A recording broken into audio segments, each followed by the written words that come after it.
Here's what you'll find at the September 11th Memorial and Museum in New York.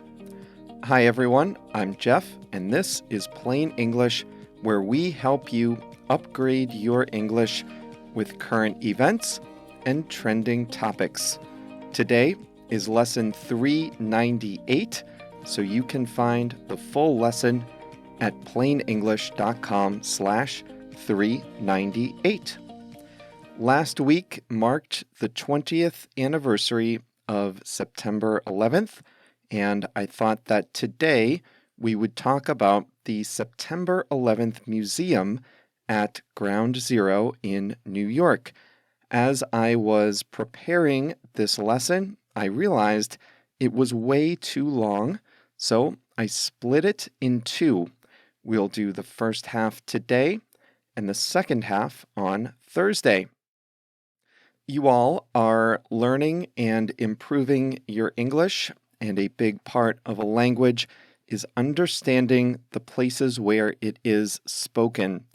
Ground Zero, the place in New York where the Twin Towers once stood, is a very important place in U.S. history. It's now 20 years later, so this day does belong to history, as hard as that is to believe now.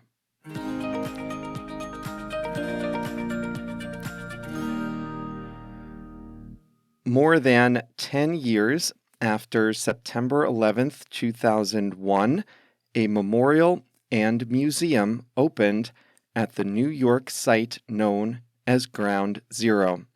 The memorial is a set of deep, square reflecting pools that trace the footprints of the original towers. Names of the victims are etched into the side of each. This is public and accessible from the street. These are well-designed, somber, and appropriate. The museum, however, is something different. It was always going to be controversial. What should a museum on such a site do? Should it be a somber acknowledgement of the death and destruction, like a cemetery? That sounds a little depressing. Should it be a modern museum with interactive exhibits? That runs the risk of being too much like a carnival that disrespects the victims. Should it simply be a catalog of evidence and artifacts? In that case, what would be the point of visiting? Not everyone was happy with the result. However, I think the museum strikes the right balance between honoring the victims and telling the story of what happened at Ground Zero.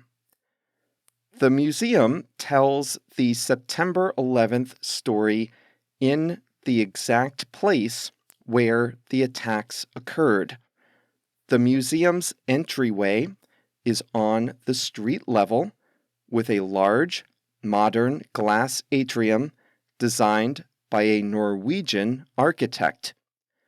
In the entryway stand two enormous steel beams called tridents. They were the signature design of the exterior of the original towers. When they were part of the buildings, they were covered in aluminum and extended from their base deep below ground all the way to the top. These two building elements survived the collapse of the North Tower. They're grounded in the bedrock deep below, and they extend a few stories up above street level. As massive as they seem in the lobby when viewing them, you realize that you're looking at just a portion of them. Right from the lobby, then, you get a sense of the enormity of the towers that once stood on that site. The exhibits are about 70 feet below ground, the very bottom of what had been the world's tallest buildings. As you go down a long ramp, the light of the atrium turns to darkness and the experience of the museum begins. You hear recorded sounds, see videos and maps projected on the walls. The ramp takes you down to the bedrock in between the two memorial pools above. It's as far deep into the earth as you can go without blasting into rock, and that is where you, as a visitor, can start to view the exhibitions. You have the choice to go either to the memorial section, which honors the victims, or to the exhibits showing the events themselves as they unfolded. For a visitor, it can be an awkward choice. Should I pay respects to the victims first or skip it? The memorial section tells the stories of individuals. Photos of nearly 3,000 people are displayed on the walls. Some videos and audio shed more light on their lives.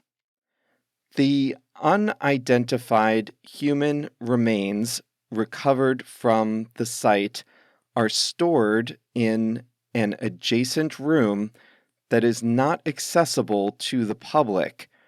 Thousands of fragments of human tissue were carefully preserved and placed in boxes during the excavation effort. Most were not identified. For a visitor, the proximity is powerful. As you look at the photos of the people who died there, you realize that you're not just in a museum, but also a gravesite. The part of the museum that describes the events of the day comes next. The challenge for the museum's creators was to tell a story that is still unfolding and to tell a story that essentially most museum visitors already know. Another challenge is knowing when to start and when to stop the story. September 11th was a single day. The attacks lasted for only a few hours in the morning. The rescue efforts lasted a few days, the cleanup a few years. But the effects of that day extend many years into the future, including up to the present day. And the site had a long history before September 11th. The towers were built in the mid-20th century. They had already been bombed once in 1993. So how much of that should the museum address? The museum curators focused the exhibits on the day and its immediate aftermath. So, inevitably, one criticism of the museum is that it's lacking in context. It tells the story of that day, September 11th, 2001, but it doesn't do a deep dive into the history that led up to that day, nor what came after. Another criticism is that the museum overdoes the good versus evil theme, a small number of villains set against the many heroes who responded. That criticism is valid, I think, but misplaced. There are plenty of other times and places in which to think about those things. You don't go to this museum to delve into what the U.S. should have done differently before or after. Plus, everyone has their own interpretation and opinion of things, and if the museum tried to do too much outside of simply telling the story of that day, then I think they would have alienated a lot of people. On Thursday's lesson, I'll tell you about the 3 things you'll see on display through the exhibits: large architectural remains of the towers, artifacts recovered from the debris, and electronic media like videos, audios, and photos.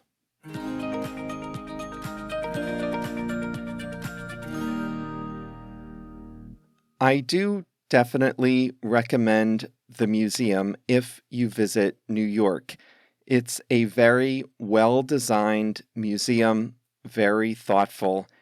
If you go, I would dedicate half a day to it. You probably won't spend half a day inside the museum. However, you want to schedule some time to decompress afterward. You don't want to go straight from the museum to continue on to other tourist activities for the day. There are a couple of additional things nearby worth seeing as well.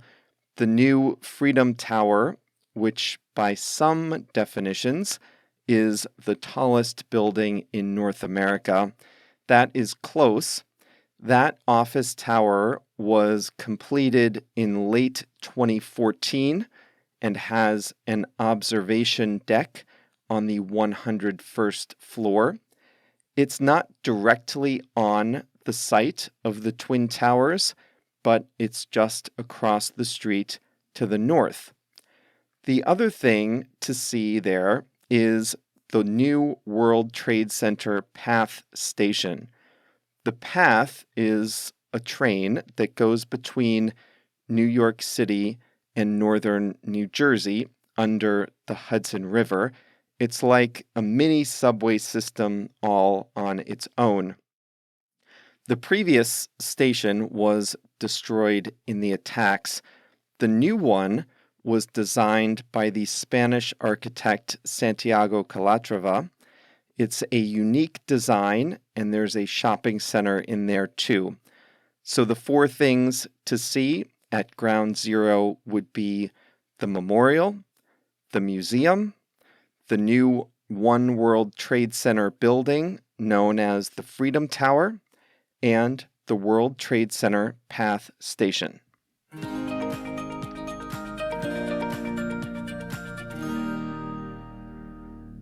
Today's English expression is strike a balance. We use this phrase when we're talking about competing ideas or competing priorities. When you strike a balance, you try to find the right amount of each. This isn't about being an either-or choice. It's about finding how much of one thing and how much of the other thing should we put together. A company needs to devote energy to keeping its current customers happy and getting new customers.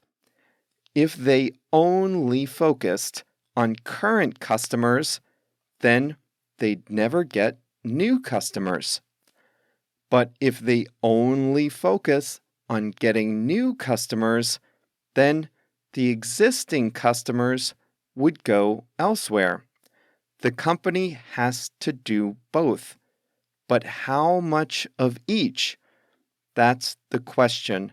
The company needs to strike the right balance between satisfying existing customers and attracting new ones. When you go on vacation, do you like to explore and do activities? Or do you prefer to just relax and do nothing? I like to strike a balance. On my last vacation, I went with my cousin to a hotel with a nice pool to relax for a few days, and then we went to a new city that neither of us had been to before. We struck a balance between pure relaxation and total exploration. How about where you live? When I moved to my current apartment, I wanted to strike the right balance between location and space. The better the location, the less space I could afford.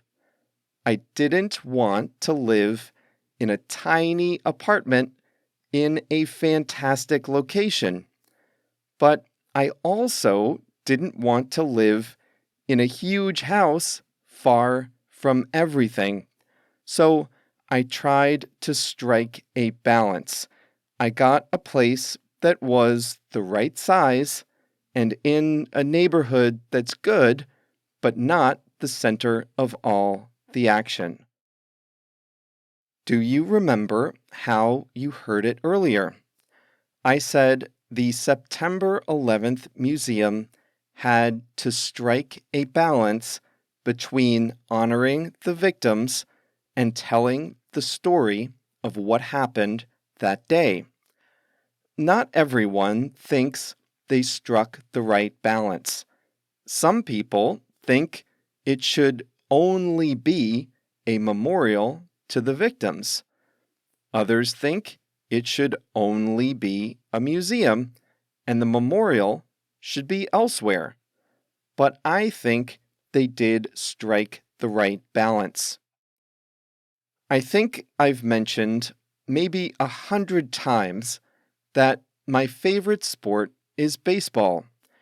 Baseball has a long and rich history in the United States, but it is, sadly, declining in popularity.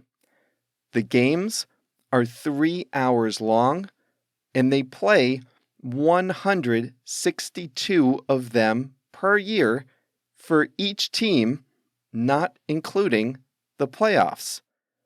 Not everyone has the time or attention span to follow a full season of baseball.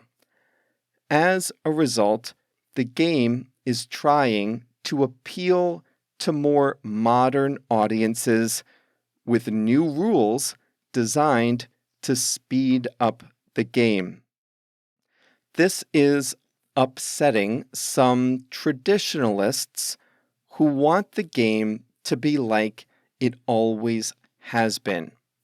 So the sport needs to strike the right balance between respecting tradition and modernizing the rules. Parenting, I'm told, is all about striking the right balance. Should you be strict with your kids or more understanding? You can't be too much of either. You have to strike the right balance. How much screen time should your kids get?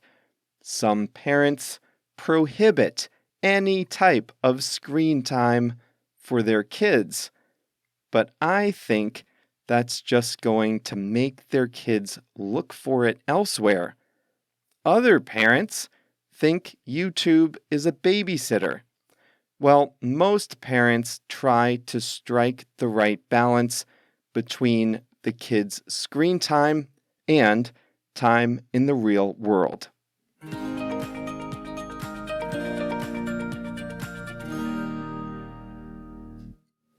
Today's quote of the week is from Thomas Merton. He says, "Happiness is not a matter of intensity, but balance and order and rhythm and harmony." All about striking the right balance. I'm working on that myself. Well, that's all for today's Plain English lesson number 398. Remember that the full lesson is online at plainenglish.com/398, and that's where you can find the transcripts, video lesson, exercises, and more. On Thursday, we'll pick up with the exhibits that you'll find on your visit to the September 11th Museum in New York. See you then.